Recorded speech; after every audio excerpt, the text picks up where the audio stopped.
Hello, so this is another example again of how to factor general quadratic trinomial where a is greater than 1. So our first example is 3x squared minus 2x minus 5. So as the first step goes, you have to find the product of your a and c. So first, let us locate our a and c. So 3 here is our a, negative 2 is our b, and negative 5 is our C. So for step 1, you have to multiply A and C. So our A is 3 and our C is negative 5. Negative 5 times 3 is negative 15. Next, we go to step 2. Our step 2 says you are going to list down all the factors of our AC. Our AC is negative 15 now. Since our product is negative, you have to take into consideration the factors that you will be using. Since the product is a negative, therefore, your factors have different signs. So let us now have a list of our factors to consider. So first, we have 2 times, 3 times 5, or negative 3 times 5 will give us negative 15.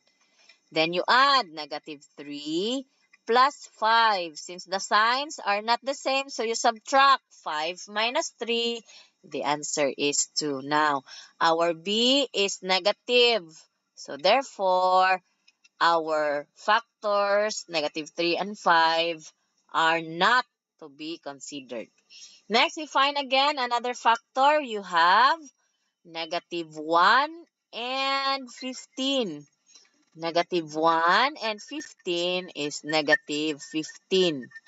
However, when you add negative 1 plus 15, the answer is 14. Therefore, it does not match up with our second term or our B, which is negative 2. So again, we find another factor. This time, we have 5 times, 3 times negative 5.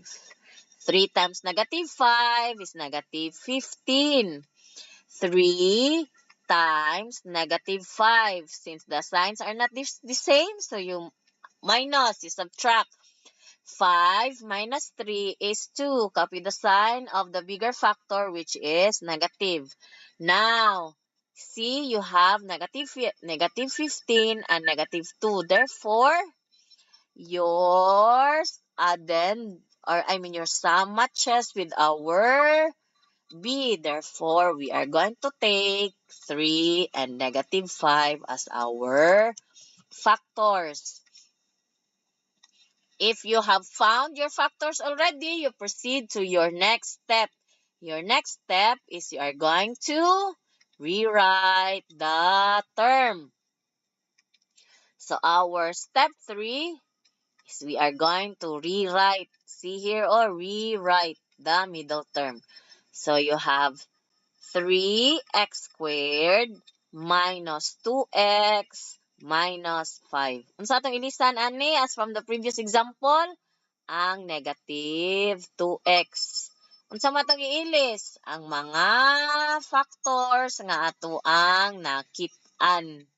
So we copy 3x squared and then we replace our negative 2x with the factors that we have now. Always remember nga kung ang imong factors positive gani og negative, unahon nimo og suwat ang negative para dili na ka mag-change sa imuhang sign. Again, unahon og suwat ang negative, dayon ang positive para dili ka mag-change na sa sign, dili na ka mag-multiply og negative 1. So human na ta og rewrite. We go to step 4. Sa ganitong step 4, ato ang i-regroup. So you have 3x squared minus 5x plus 3x minus 5. Ngano ganito?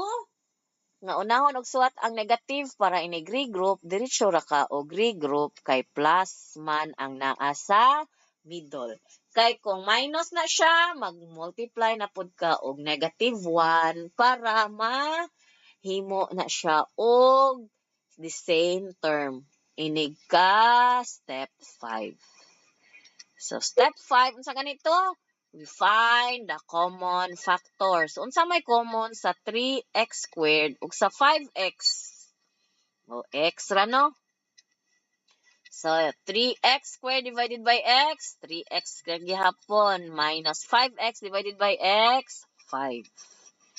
Plus unsa may common ana nila? Walay common except 1. So kung wala to nimo gi-change, wala nimo guna og sign ang negative, gisuwat una ang negative 5 class, mag-change pa ka diri sa sign. So mo na atong giuna ang negative para dili na ta mag-change og sign. So you simply copy 3x minus 5 kay 1 raman ang ilahang common. Now, as you can see, ako na magiingnan nga basta step 5 gani dapat na ay common binomial factor. Kay kung walay common binomial factor, balik ka sa imuhang step 1 kay naa kay na miss out. So sa step 6, imo na nang kopyahon ang common binomial factor.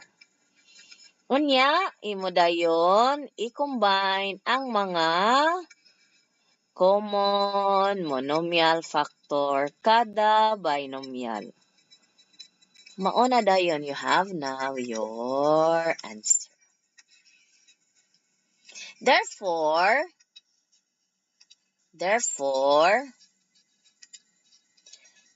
di ay ang factored form sa 3x squared minus 2x minus 5 kay unsa man yung factored form?